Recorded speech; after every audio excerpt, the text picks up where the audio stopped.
Thanks, everyone, for joining us at the Project Censored radio show on Pacifica Radio. I am your co-host, Eleanor Goldfield, along with Mickey Huff. And I'm very glad to be joined not just by my co-host, Mickey Huff, but also by Project Censored's Associate Director, Shealeigh Voitl, and Andy Lee Roth, the editor-at-large for Project Censored and its publishing imprint, The Censored Press. And we are here today to celebrate the 50th anniversary of Project Censored, which is about 47 years longer than most people learn their history. But I wanted to just start off and reintroduce folks to the wonderful co-host and guests that we have with us today. Of course, you all know Mickey Huff. He's the third director of Project Censored, which was founded again in 1976. And is the president of the nonprofit Media Freedom Foundation. He's been the executive director of Project Censored since 2010, and the president of the Media Freedom Foundation since 2016. And he is now also the distinguished director of the Park Center for Independent Media and the professor of journalism at the Roy H. Park School of Communications at Ithaca College.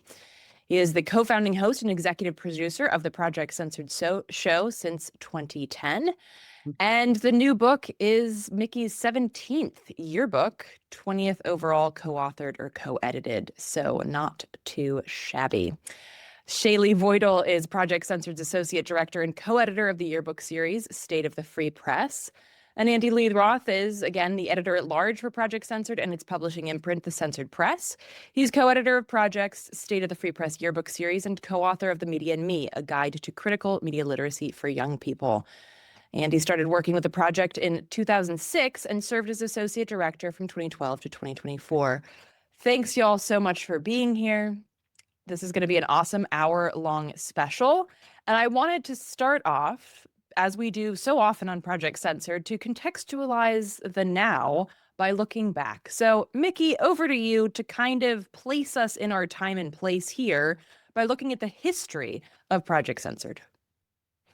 Thanks, Eleanor. It's great to be here with you, not only as co-host, but as a colleague with our other amazing guests today who I've had the distinct pleasure of working with at the project, and some of them for a very long time. Andy and I go back quite a ways at the project when Peter Phillips was director at Sonoma State University.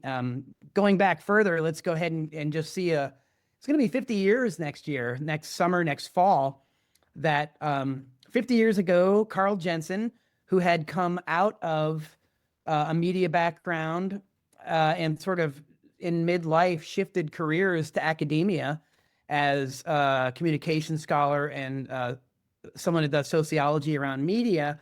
And for those in the audience that may not know this story, the project was started basically in the aftermath of the Watergate scandal. And interestingly, Carl Jensen, he ended up creating a whole class around media research based on a realization he had that the Watergate scandal was part of the 1972 election, and it took a while before the media caught on. It took a minute before they were able to get to the bottom of what was happening. And of course, the people that were credited for it were at the Washington Post, Carl Bernstein, Bob Woodward, and Jensen thought he was a pretty savvy media person at the time, but he ended up going back and looking at the media landscape at the time, and he noticed that there were other smaller publications that were really reporting about the problems with the Nixon administration before the Watergate scandal became a big deal. And he wondered that if the major media outlets, the legacy press, what we later call the corporate media, if they had been able to cover these kind of stories soon enough and broadly enough, would it have an impact on our political system? Would it change the outcome of elections? Would it change the direction of our society? And as somebody that went back and looked at the muckrakers of the 20th century later on in his career, Jensen couldn't help but wonder that these independent reporters that are telling difficult truths are people that could really significantly influence the direction of our society, often for the better and with more solutions. And so the idea he had was to have a research class, to have students go over hundreds of different independent media outlets that at the time you had to either subscribe to or get at the library. There was no internet or social media or any of these things. And so that whole legacy, spilled over from Carl to the second director, Peter Phillips, where students really researched hard copies of independent publications. And they would look for stories that spoke to them, that were about important issues of the day, but they weren't getting the kind of attention that they probably deserved out of the establishment media. And that's how it started what we later called validated independent news stories. And these student researchers or cohorts, um, they would research every fall and spring, and then Carl would compile the stories, and he went out and found a lot of colleagues and people in the journalistic world and media studies and scholars, that they became the Project Censored national judges, and they became people that would help sort through and factually vet and talk about which ones were most important. And he got what was called the top 10 list, right? Or the top censored stories or underreported stories of the year. And he would do a series of top 25 that he did as a list until 1993. Those were eventually picked up by the independent weeklies and spread around the country that way. But in 1993, Carl put together the first book. And then that was the annual report, right? And this is now what we call our State of the Free Press. So that's just a little bit about sort of an origin story, how things got started. But of course, a lot of things, even though they might remain the same in some ways, we've changed and we've evolved a lot. We're not on the Sonoma State University campus anymore. We're under a nonprofit. Shealeigh and Andy will talk to you more about how many people we're working with and how many students. We now have this radio show that's syndicated that's going on for 15 years on between 50 and 70 stations, including New York City, Washington, D.C., the San Francisco Bay Area. KPFA is our home station. We've started the Censored Press imprint, where we're now publishing our work and other works. And particularly, we've really ratcheted up some of the knob on critical media literacy education.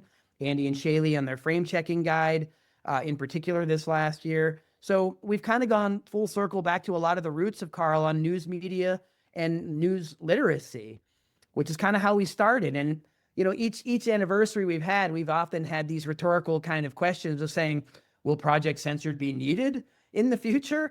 And every time we get hopeful and think we're moving in a positive direction, we realize that things change the degree to which that Project Censored seems to be more needed and more necessary in the complicated media landscape we have now. So with that, I certainly want to turn things over to my colleagues, Andy and Shealeigh. They have a lot to add to that. Either of you want to add any of the things, particularly about maybe our campus affiliates program, the student cohorts, which I think is, again, something that really makes Project Censored unique and different than a lot of other media watchdogs, is that we're an educational organization. Yeah. And Andy, I know you spent a lot of time in the classroom, and Shealeigh, you're now running Project Censored's affiliates program, and you're working with the stories that come in from students and faculty. So that's still at the core of what we do. Yeah, absolutely. I mean, me and Andy are really fortunate to read these student summaries every year. This year, we celebrate our 50th cohort of students who submitted validated independent news stories. And it's sort of special. I've talked about this on the show before, but I was a student that submitted a validated independent news story once and was so invigorated by the project and became so fascinated by the process of vetting these stories. So students submit a written summary of a news story that they identify as underreported by the corporate media. We provide independent news sources on our website, so they can either find something there or look local coverage even. And then students search for those news stories, and then they assess them for importance, timeliness, quality of sources, inadequate news coverage. And, you know, sometimes these stories are even covered by the corporate media, but the independent sources provide a different angle and make them eligible for our top censored stories list. And then we vet these stories again. That's kind of the process that Andy and I, we read through them, we vet them, determine if the time between submission, to determine between like the time between submission and prior to voting, the judges voting. If anything has changed in terms of coverage by the corporate media. And then all of the validated independent news stories from that year are shared with the faculty, judges who worked on them, along with our faculty and students who worked on them, along with our judges and who are a panel of professors, professional journalists, editors. And then they narrowed this year's list down to 12, with some honorable mentions in there. And so, those are thoroughly researched once again by the Project Censored interns, to make sure they haven't been covered by the corporate press in the time since they've been submitted. And then we send them to our judges again, to rank the stories. So it's a very rigorous process, that goes into compiling this list. And it all starts with the students. They are, the as we say in the book, the heart and soul of the project, which is really special because, it's a full 360 of like, that's where I started. And now I believe in the project and its championing of critical media literacy and independent journalism. And that has stayed true for the last, 5 years that I've been here. So. And it feels like the kind of rigorous process that you're talking about that we could use a bit more in our corporate newsrooms. Andy, I was wondering if you could share, kind of not like going too in depth, because of course you can find that information in the book, but just give us like some broad strokes here and maybe pick out a couple of standout stories from those top 12 or the honorable mentions that you really feel are vital and important this year, understanding that, of course, all of them are. Yeah. The challenge with putting out a report that has a numerical order is that there can be a sense of, the number one story is n times more important than the number 10 story. And that's not the case at all. I'll say more about that in a minute. But just to give a flavor for kind of what the 50th cohort of Project Censored students digging the news that didn't make the news came up with this year. And these choices were validated, as Shealeigh's mentioned, by our expert panel of judges. ICE, Immigrations and Custom Enforcement, soliciting social media surveillance contracts to identify its critics. Water scarcity threatening some 27 million Americans. Indigenous communities in the U.S. being underfunded and exploited by both federal and state governments. And then one that maybe we'll dive in a little deeper on if you want to, Meta undertaking a sweeping crackdown of Facebook and Instagram posts at the requests of Israel. So this is the kind of story I like most in my decades of working with Project Censored. It's basically a censored story about censorship. So in this case, the censor, the first order censor is Meta, responding to these so-called takedown requests that are coming from different entities in the Israeli national government, requests for takedowns of posts on Facebook and Instagram that are critical of Israel or even vaguely supportive of Palestinians. And this report was brought to us by DropSite News, Keith Ahmad, Nicholas Rodell, Ryan Grimm, and Murtaza Hussain. They received leaked internal company documents from whistleblowers at Meta who were upset by what they were seeing in terms of takedown notices. And what those internal documents show is something like, and I'm referring to my notes here to get the numbers right because the figures are staggering, some 38.8 million posts being removed, banned, or suppressed, which DropSite News in its report described as the largest mass censorship operation in modern history. A lot of these posts, which, as I say, were often focus of the sweep, the dragnet, was posts that were critical of Israel or vaguely supportive of the Palestinian liberation movement, even vaguely supportive of it, were, quote, actioned on, which is Meta speak for they basically were taken down. Many of these were actioned on within 30 seconds of the request being submitted. And the requests were always exactly the same language, even though we're talking about $38.8 million or 38.8 million posts. So it's quite stunning. It's not just the folks at DropSite News and Project Censored who are outraged by this. The Council on American Islamic Relations condemned Meta's actions, saying that Meta has to stop censoring criticism of the Israeli government under the guise of combating anti-Semitism, and it has to stop training its AI tools to do the same. And that's an important angle of this. What Meta whistleblowers were explaining to the folks at Drop Site News who broke this story, is that this kind of censorship will echo into the future, because Meta is, of course, training its next generation of content moderation bots who will make the future decisions about what is appropriate or inappropriate for takedown. They're training it on this already filtered ecosystem of content. So this to me is the kind of story where, and so the capstone on this story is that when we went through the rigorous 5 steps of review that Shealeigh was describing earlier, at each step, each next cycle of that, we were sure someone's going to pick up this story. But as of July 2025, when we closed the book on this year's manuscript, the story hadn't been picked up by any major U.S. newspapers or broadcast news outlets. So this is the kind of story that, Mickey mentioned, like the need for the project, and whether there's a need after 50 years, and when there's so many more media watch groups now doing this kind of thing, when we see that no major establishment U.S. outlet picks up this story, this well-documented story, it suggests exactly what Carl and Peter Phillips after him and the project under Vicky's guidance, what we've consistently argued, which is that the corporate media provide us a narrow understanding of who and what count as newsworthy. Yeah, I just add to that great overview that exact story.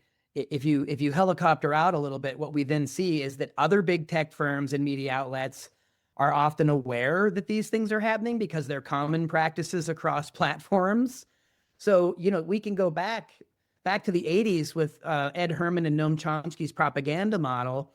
Those things are still very relevant. Who owns the media? How advertising money plays into it? Reliance on elite sourcing, flack and ideological bias. Those are still alive and well in Silicon Valley and with big tech firms. And just echoing the story that Andy was reading about Facebook Meta, the person that runs as the head of Wikipedia is actually jumping in and now editing their own Wikipedia accounts around the same subject of Israel, Palestine.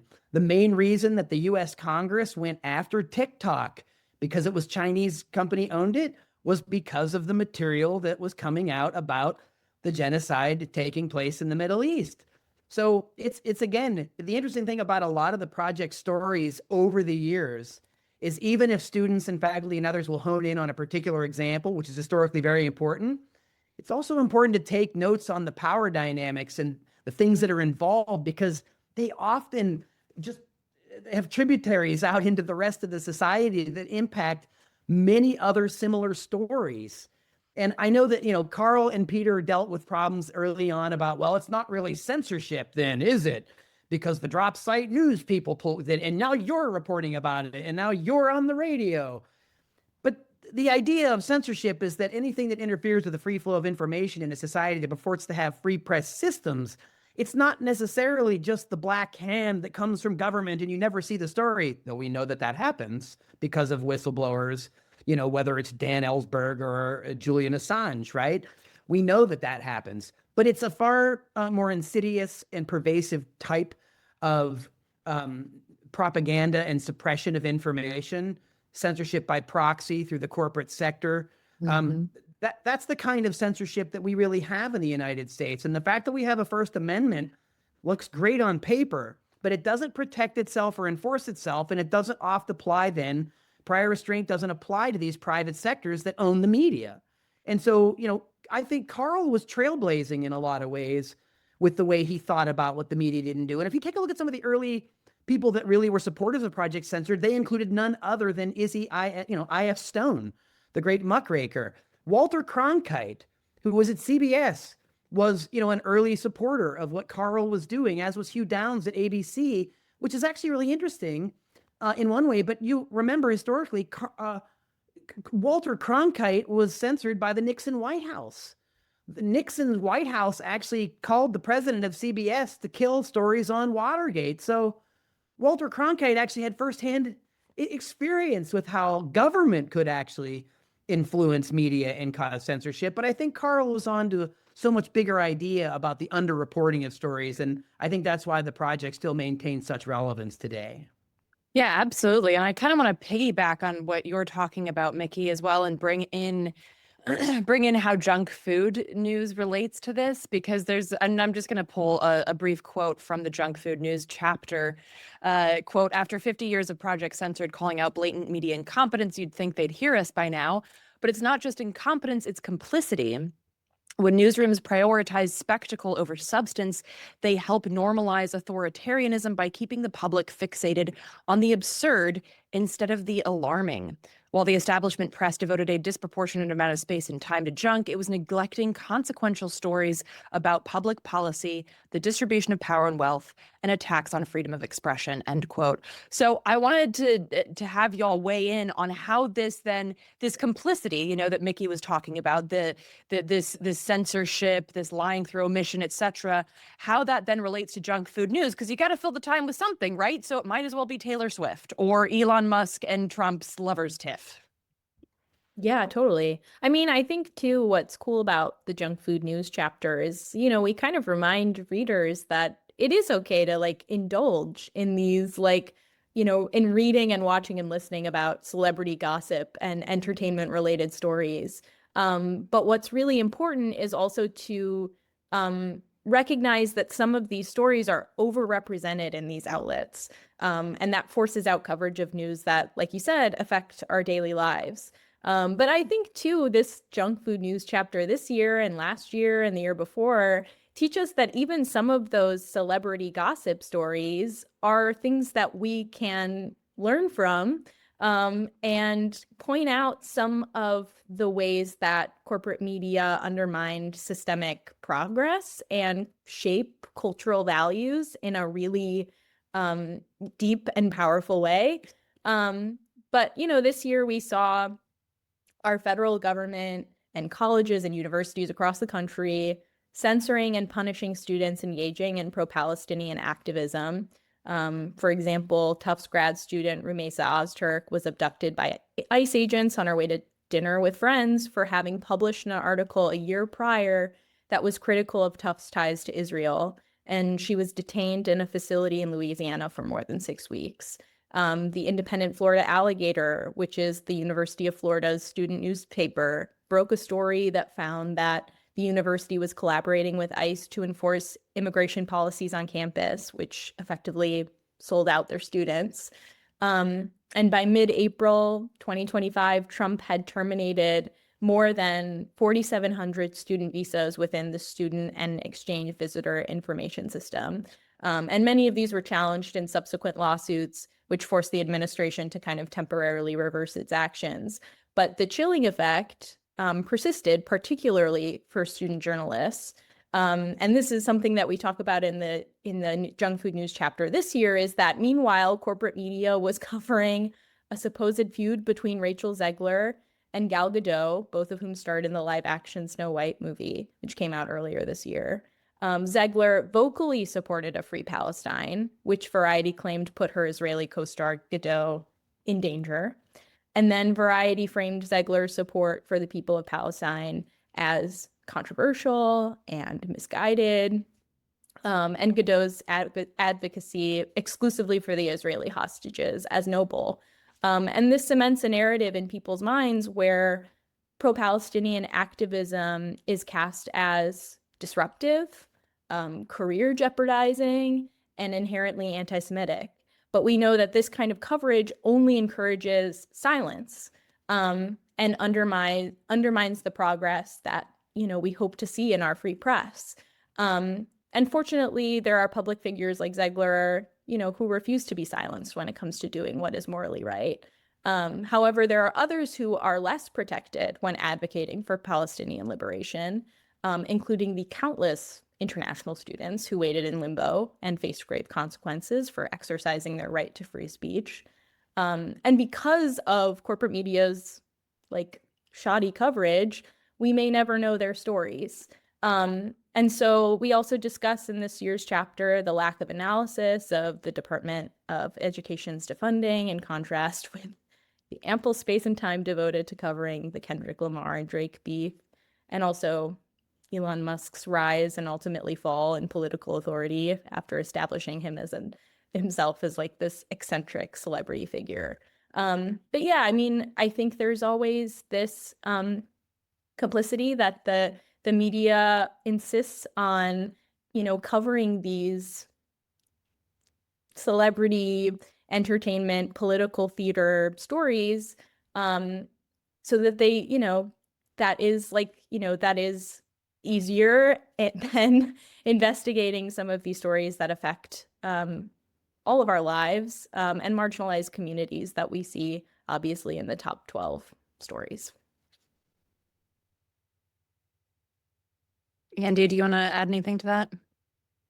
Yeah, I mean, I think junk food news, if you think about it in kind of big picture terms, in some ways, like, when Carl founded that concept, when he introduced that concept in the early 80s, it predates, Steve Bannon's notion of flooding the zone. But I think it's like all forms of propaganda, what it does is it works to devalue information. And it especially works to devalue like important, like newsworthy factual information. Although I think one of the things that's impressive in especially this year's junk food news chapter, as Shealeigh was suggesting, was that you see how the analysis changes over time and in my opinion deepens, right? It used to be that the analysis was just, these are frivolous stories and they distract us from in more important ones. But I think part of what Shealeigh and co-authors of the junk food chapter do this year is to show, like, yes, these are frivolous stories, but just beneath the surface is like what even the most skeptical person might think of as like there's hard news judgment going on, and there's politics in play, right? Politics with a small p, not Republican versus Democrat politics, but larger politics about the distribution of power. And so that to me like echoes with sort of Carl's notion, and this wasn't a founding kind of principle of the project, but it's I think an elementary one. Carl's notion of news inflation and the idea that we seem to have more and more, but it seems to be worth less and less. And in some ways, you can think about the project and everything we do, from the radio show to the yearbook to the working with students on critical media literacy, is all aimed at helping people parse, what's the quality news that's worth our attention and deserves our trust versus the stuff that's the fluff and what Carl called the Twinkies for the mind, right? And I think that challenge has only gotten more complex with the advent of obviously, 24/7 news coverage, internet, online sources, and now, of course, with the introduction of artificial intelligence and AI-driven things like our chatbots and so forth. So to me, in some ways, like when we talk about junk food news, I just think about that's one side of the storytelling crisis that we talk about in the introduction to the yearbook, right?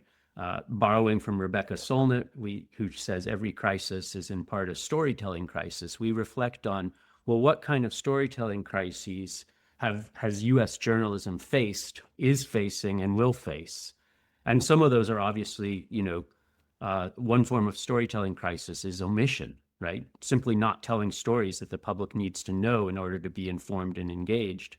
But another form of storytelling crisis is what is being covered and how it's being framed in ways that either in the junk food sense distract our attention from things that are important, or in the news abuse sense that distort our understanding of what the main point of a story is. And so, I think we're in a period of political crisis, but that one of the main themes, I think, of State of the Free Press 2026 is that that when we talk about U.S. journalism as part of the current political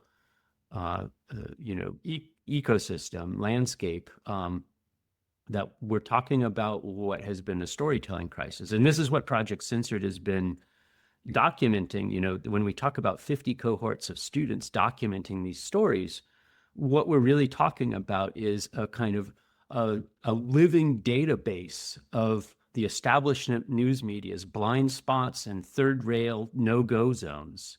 And over, so, I'll talk in depth because I think it's an important story about the meta censorship of on Facebook and Instagram. But that story sits as one of 1,250 plus data points showing chronic blind spots and systemic omissions, right?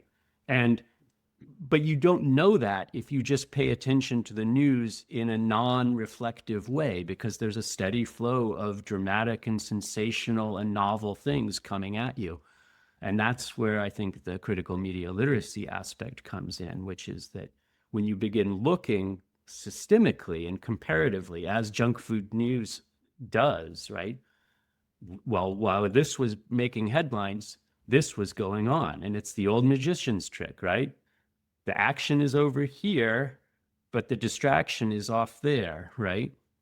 And I think that's, again, like that's sort of critical media literacy 101 to me, is thinking about those power dynamics and how they affect what we're presented and how it's presented to us, how it's framed.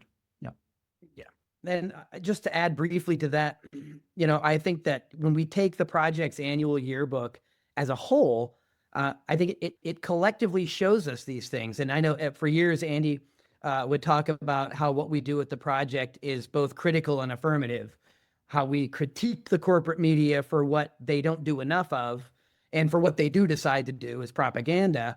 But we also affirm both when the corporate media do good investigative reporting, we call it out. There have been many times when we've had stories that were underreported and then boom, they're covered in the New York Times and off the list they go. Or we will say, hey, they came back around to do it. So it's not throwing it all out. It's, as Andy was saying, it's having the critical lens. It's always being critical and always asking the questions of what's behind the message, whose stories are told, whose stories are not being told, and why.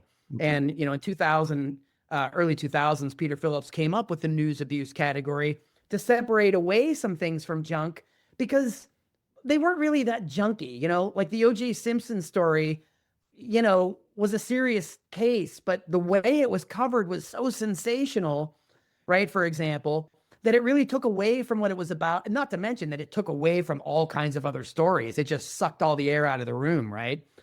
And so when we collectively look at the work that we do in Chapter 1, that looks at independent journalists doing public interest journalism in a way that we and our judges really believe strongly in as a benefit to society, to a democratic republic, we go and look at the junk, but as we say, analyze it for what we're missing and what also it's telling us about ourselves. And in the news abuse, we're deconstructing propaganda. We're looking at stories that may be very serious, but the way they're being treated in the establishment press is very biased, right? And this year, John Collins looks at, the coverage once again of what we see happening in Israel-Palestine, for example. But then back to the affirmative issue, each year in the book, we'll talk about this after the break, but we look at the media democracy in action. We really try to highlight where are there good people doing the First Amendment work, the freedom of information work, and those are people that we count among our allies and in our networks. So maybe we can talk some more about that, Eleanor, in the next segment. I wanted to jump a little bit because I think sometimes people, including myself back in the day, we all have parts in our past that we don't want to admit, like I once canvassed for John Edwards. But I think people don't often realize the importance of critical media literacy. Like, okay, but the world's on fire. Okay, but there's a genocide and there's ecocide and all of this. And one of the first times that I interacted with Mickey, he said, well, it doesn't have to be your first issue, but it's got to be like your second or third, because it's about how you see the world. And how would you know about the genocides or the ecocides or any of the important issues if you don't have critical media literacy, if you're not practicing it? And I also think that aspect of practicing critical media literacy, not just like it's something that you have like an accessory, is really important. But I want to touch on something that's in Chapter 5, the Media Democracy in Action chapter, where there's a correlation between press freedom and societal trust. And quote, where there is confidence in government transparency, strong social protections, and basic trust among citizens, an accessible and unfettered press is also trusted to serve the public good. So there's a correlation between critical media literacy and actual societal health. And I kind of wanted to dig into that because I think so often this gets glossed over as like, oh, that's cool that you're in colleges and you're teaching kids about the passive voice or whatever in headlines. But like, what does that have to do with the price of rice? And I think that it's important to always re-up that message about why critical media literacy is so important. Yeah, well, we will sound like broken records at some point on that because it's really the focus. It's the core of what Project Censored has been about for 50 years. People pigeonhole us and say, oh, you focus on this topic or that topic, or you're on this issue, or you all have a view on this issue, or you're biased about something else. And, it'll be about Israel, Palestine, or 9/11, or, corporate, control of elections, and it's like, yeah, okay, you're missing the point of what we're saying about those topics. We're not talking about positions on the topics. We're talking, how did you get to your position? Where did you get your information? Through what filters? I mentioned earlier, Andy and Shealeigh did a frame checking guide earlier this year that you can get online for free. That it's important of through what lens, through what Overton window do we see the world and what's outside of it? And again, I used to co-author the junk chapter and news abuse chapter for years. And a big part of it wasn't just having fun in the junk chapter with, what are people paying too much attention to? It was the what are we missing as a result? And what other norms that are toxic are we reinforcing through entertainment? So as Shealeigh was saying, it's not the finger wag that you can't have your guilty pleasure. It's, are you really watching what's being telegraphed in some of the popular culture? Because it can be very harmful to certain audiences and certain people. And the junk food news chapter, for example, does a lot. It lends that kind of critical media literacy analysis by looking at multiple literacies, representation, many other things that people don't necessarily think about when they think of critical media literacy. But critical media literacy, first and foremost, interrogates power structures. And so it has to have an intersectional approach. You have to look at the intersections of race and class and gender. And you have to look at these issues and ask yourself, how are these messages being shaped and by whom to what ends? Who's being left out of these stories? And I think, too, another thing that we've been doing more of, Project Censored has come into the 21st century. And we're really fortunate to work with a younger generation of people now that run our social media team, that work on our tech and our website. And Shealeigh, who came in as someone that was an editor and a researcher, is now our associate director. And so we benefit from our students, our interns, and now our colleagues and peers, because they have a different way of looking at the world. And we always have to remind ourselves that there are these different lenses and there are these different perspectives, and we need to hear more of them. Project Censored is about expanding that Overton window. It's about expanding those frames, not limiting them. And I think another way that we do that is by focusing on solutions journalism. The Media Democracy in Action looks at people and organizations that are doing great work. This year, we have Lauren Harper from Freedom the Press Foundation, Joe Laurier from Consortium News that Bob Perry started on Iran-Contra back in the day, Maya Shenwar from Truth Out, Laura Witt from Prison, and the new Movement Media Alliance that's really coming in as part of a new media consortium at a time when corporate media and journalism at large in the Fourth Estate is under attack by the Trump administration. Even the major media outlets that are under attack, we have some things to celebrate in the independent media because they're still reporting about things that are going on that we need to know about. And I think by expanding the way that we do that, not just print journalism, but even into the social media space, into the places that we see some of the protectionists are saying social media is all garbage. Well, there's some uses of it in some ways, in some cultures, that it's a main place where people get information that they need about what's happening, right? And so it's not all negative. And I think one of the things, too, that Shealeigh was going to talk about was another one of the chapters we have this year that she put together with Reagan Haney and Kate Horgan, and it's on infographics. When we go back to Marshall McLuhan and we look at the medium as the message, how we tell the stories that we're telling, we've come to realize that infographics, while conceptually being kind of an older technology, broadsides, zines, these kind of things, and they riff on that, but But these are really effective ways of getting to people in a couple of minutes to where they then go into a deeper dive and listen to an hour conversation or read a long form article, or then they'll go and grab the book and read the 300-page kind of overview of it. So I love to hear Shealeigh talk about, some of those new things that we've been doing at Project Censored in the last several years. And of course, the great infographic chapter that we have this year. Yeah, definitely. I mean, also going back to Eleanor's question about, the public trust in media, obviously the Media Democracy in Action chapter is inspiring for many reasons, because we are reminded that there are journalists that are engaging in, different cross-collaborative, strategies to serve the public. And so we're reminded of that kind of journalism that exists. And now we enter into a new phase of, not being really able to trust what we're seeing online.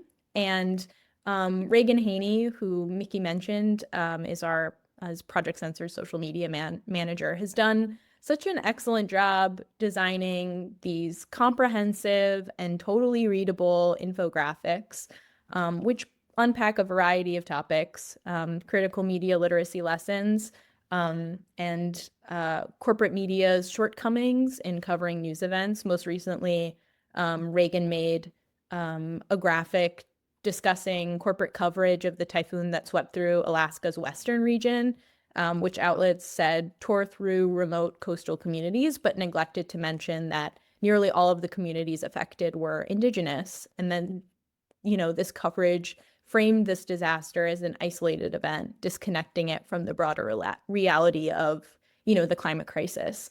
And so these are the things that, we see on Project Censored's page. But we really wanted to write a chapter that empowered users to create their own messages by providing, the critical media literacy tools to do so responsibly, including, encouraging them to provide clear and accurate information, context, purpose, and then ultimately include a call to action or next steps, which is something that is so important because, we're scrolling so fast. It's really easy to see something and forget about it. But, your infographics should include, if it's, some kind of, messaging that is movement related, it's so important to include those messages of, call your senator or, join this, volunteer, opportunity, and, engage people in that way. That actually creates, meaningful change. And additionally, we wanted to encourage users to recognize when other content creators are creating graphics that are deliberately misleading and designed purely to, chase and get engagement metrics, which is something that, is, I think a level of healthy skepticism when we come across these posts, is really, really important. And also obviously important, like we said, to employ those critical media literacy tools, whether you're making media or consuming it, hopefully actively while you're reading stuff online, while you're reading stuff in a newspaper. Now it's more important than ever too, especially online, because of AI and, all of these things that can contribute to rampant misinformation. And critical media literacy allows us to follow those trails of power, and, understand where something is coming from, practice lateral reading, look elsewhere, and find the truth. But it is hard now, I think, to distinguish between the two. And so this chapter, which is sort of designed and formatted as a zine, is sort of hopefully to help people kind of figure out how to distinguish between, some of those, shortcomings when content creators make a lazy infographic. I have to say the aesthetics of that are really historically, I think they're really powerful. And this is also the product of earlier. I know that you all designed in zine fashion one of the pieces that Eleanor had originally done as a dispatch around critical media literacy for activists. And again, the presentation does make a difference, and the place where it is. When it's wrapped up in a zine and you bring it to a meeting and you hand it to people, it has a different impact and effect maybe than if they're scrolling around or just reading it on a screen. And so part of critical media literacy too, about delivery and about platforms. And so again, it's just really good to see that, and infographics. And again, while we criticize the platforms of social media, it's important, I think, for organizations like Project Censored to be on Facebook and Instagram and TikTok and other places, because that's where people are. And that's where we want to meet people, is where they are. It's really important to be able to talk to people in a non-condescending, non-finger-wagging way about, hey, while you're scrolling around here, here's a few things that maybe you noticed. What do you think about that? Turn it into a conversation. The two-way screen doesn't allow for that, but turn it into a conversation that you take into your actual community, offline, I think is very powerful. I just also wanted to mention, since you mentioned the critical media literacy zine, I just wanted to mention, written by Eleanor Goldfield, designed by Reagan Haney and Kate Morgan, and it's available on our website. So it's really very informative, for free.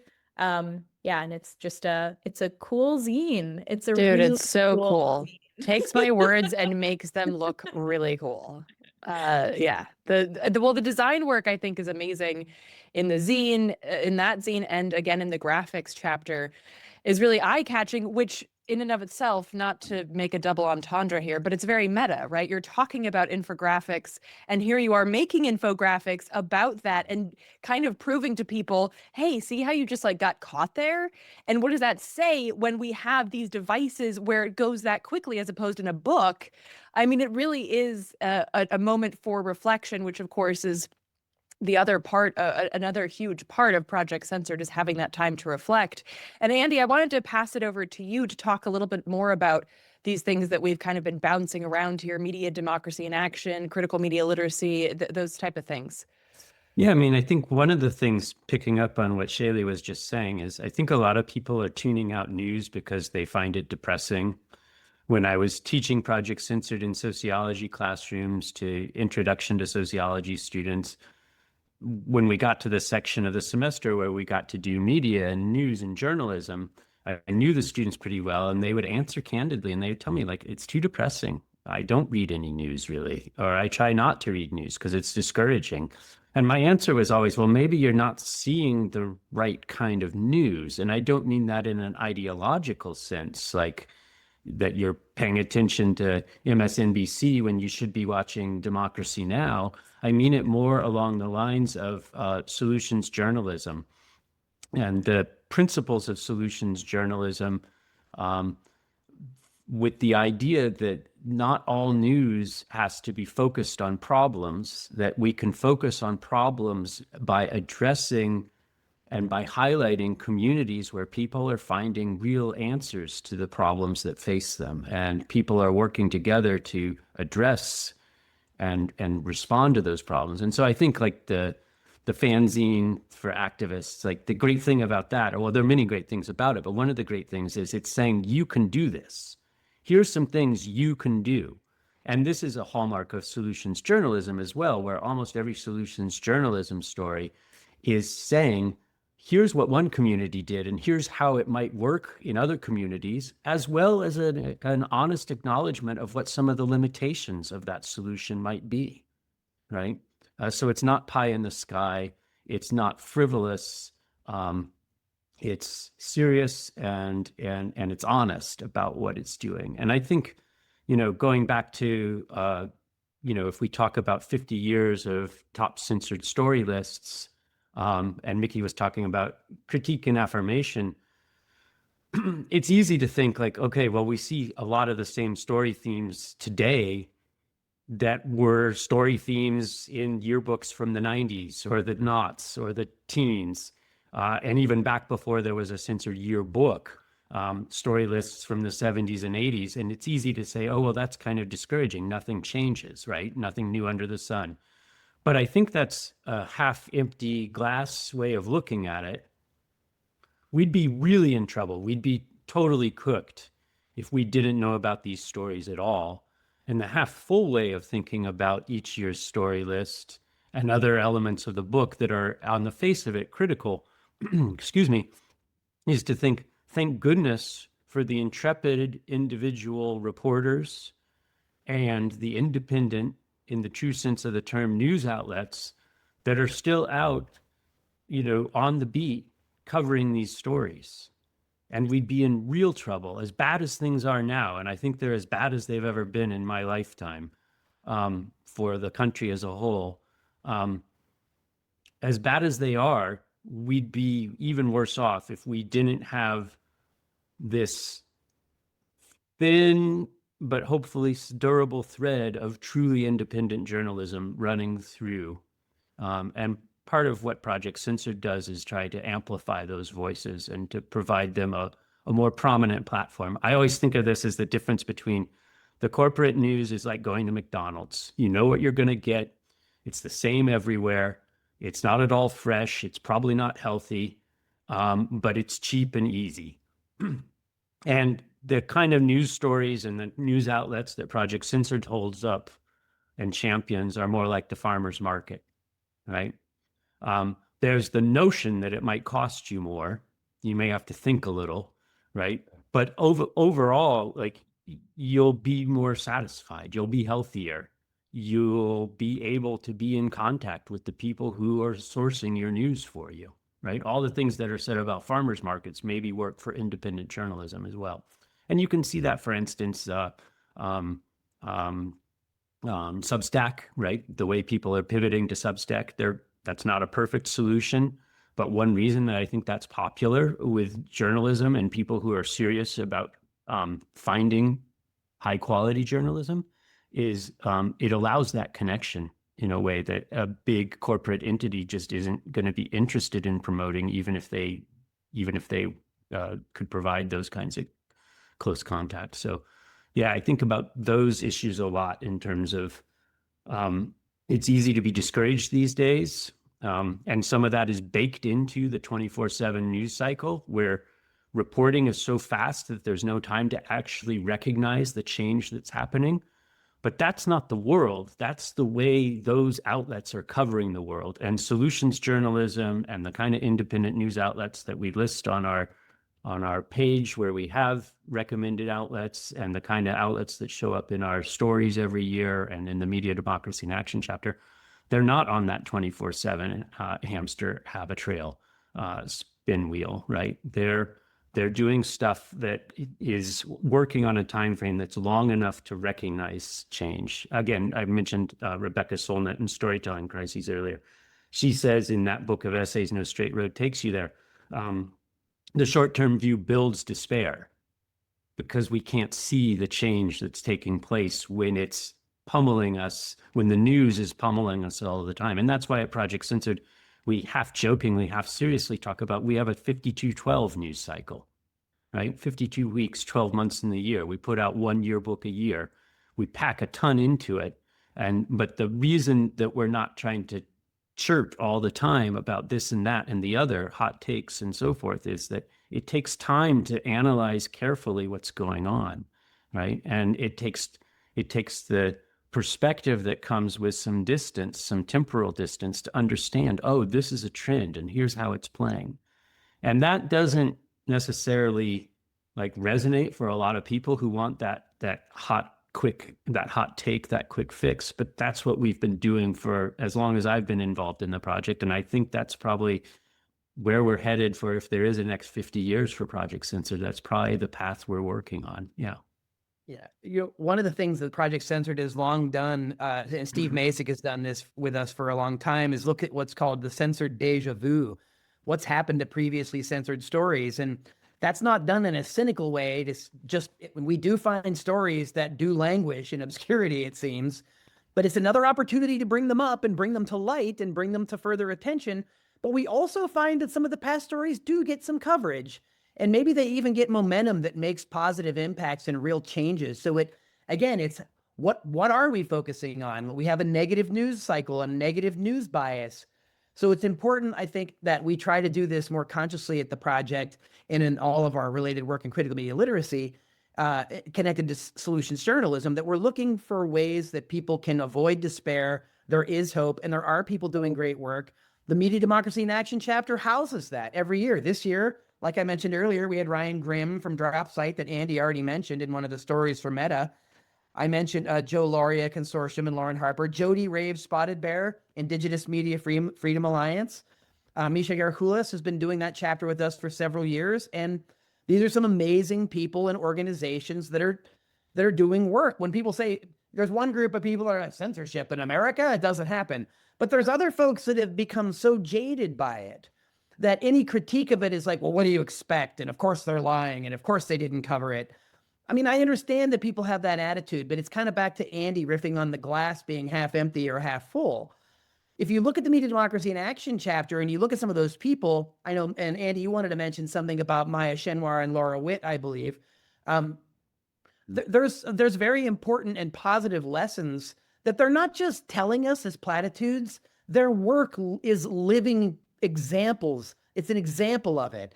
And it's another playbook for how you can get involved and you can do something and you can maybe be one of these kinds of people in your own community that builds around that. Andy, is there anything you wanted to maybe mention around that? I know we had a couple great lines that Maya and Laura had that you might wanted to riff on. Yeah, I mean, when I think of State of the Free Press 2026, our forthcoming, well, by the time this airs out, yearbook, if we had to boil the whole book down to one sentence, it would be a line from Maya and Laura's Media Democracy in Action article where they write, "There's no power for the people without journalism by and for the people." And I mean, we could do worse than to, with the remaining time we have, I think, to riff on like, well, what does that mean? What's the upshot of that? To me, it means we can't let our lives be controlled by these algorithms, right? And I'm on a small crusade to have people not say, I'm going to Google that, or you should Google that. Let's not use that term as a verb, right? Because that company has done as much to restrict the free flow of information and perspective as they have to enhance it. And when we use it as a verb, it's a disaster. So, you know, those algorithms, and I did a whole project on this with the sponsorship of the Reynolds Journalism Institute, and Shealeigh and other Project Censored people, including Avram Anderson, were vital in this. A whole project on algorithmic literacy for journalists, but I think algorithmic literacy, like media literacy, is for everyone.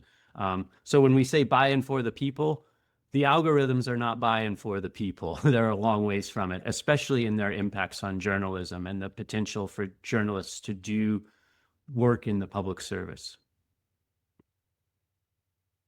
Shealeigh, what do you think about, what's your riff on there's no power for the people without journalism by and for the people? What's the way that you see that manifest so many ways? I mean, the infographic chapter seems to have that ethos wrapped up in it.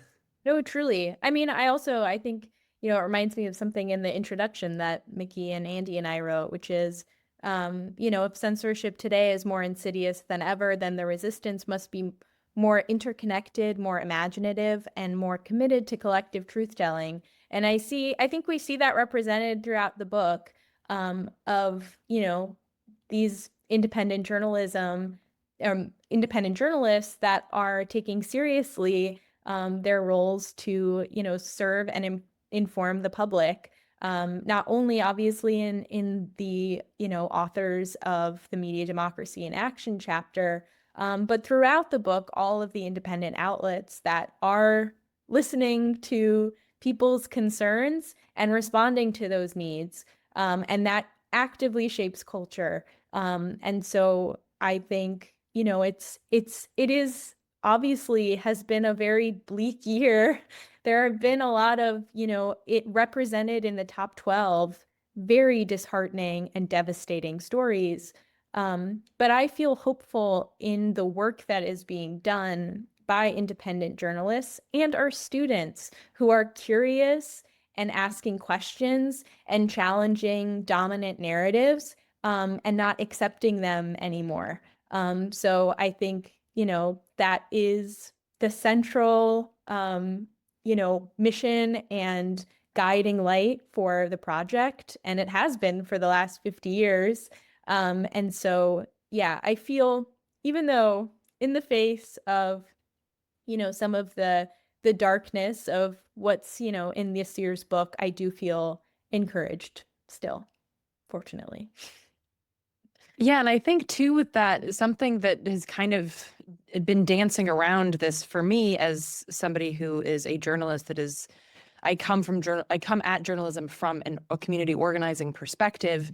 And I think that the point that's made here broadly with Project Censored is that not only does everybody have a role to play in critical media literacy, it's our duty to do so, but we also have the ability to be citizen journalists, right? And I think that's the other thing that's so important. And I think this is something that folks touch on in the book and in previous books as well, that, these are not all people who have like these beautiful journalism degrees or what have you. These are people who saw that there was a dearth of coverage on a specific issue or indeed a specific place, right? There are sweeping news deserts across this nation and more every day, whether that be because they just close down or because they become part of this really, really creepy, a la the movie network conglomerate.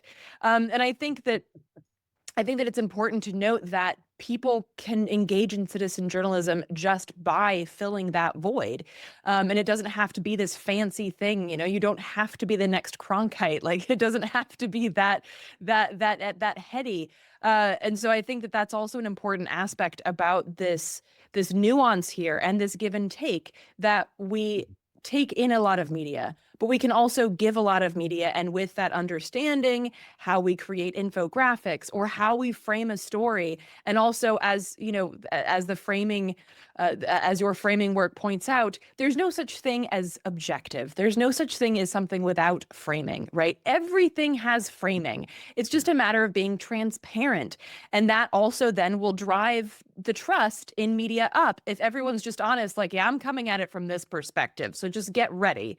As opposed to, no, we're so objective and we don't take sides. Meanwhile, don't talk about Palestine or don't talk about climate change, right? And trying to pretend that is somehow objective. And so there's so many threads and so many tangents that come off of this, but that's something that I wanted to highlight because I think it's important to note that when we talk about truly independent media, we're talking about anybody who is engaging in the media landscape by creating information where there is a dearth of that information. Yeah, I want to just jump in on that, Eleanor. I think that's a great point. And I would just add that for anyone who's hearing this and is inspired, like, I want to go become a citizen journalist now. A great starting place is the Society of Professional Journalists Code of Ethics. Yeah. And I can rattle these off fairly quickly. There are 4 points to pay attention to. 1, journalism is about seeking the truth and reporting it. But it's done in ways that are based on acting independently and transparently and accountably while minimizing harm, right? And so I think it's fantastic that there's citizen journalism. And when we think of that term, we tend to think of people who are doing laudable work. But I think it's important in this climate to understand that, like, not everything is going to be a constructive contribution unless it's done in the service of the public interests, not private interests. And it's done with those ethical tenets in mind, right? Seeking the truth, minimizing harm, being accountable and transparent, acting independently. Those are the pillars, I think, of not only good journalism, but actually in some ways of being news literate, right? You can ask of any article or any report you come across, is it adhering to those principles? And if it is, it might be trustworthy. If it's not, move on, find something better. Yeah, interesting. A Neiman report recently pointed out that more and more journalists are leaving the traditional spaces of legacy journalism into different places and different platforms, and it kind of riffs on that, to kind of riff on the Ratatouille film, Pixar film.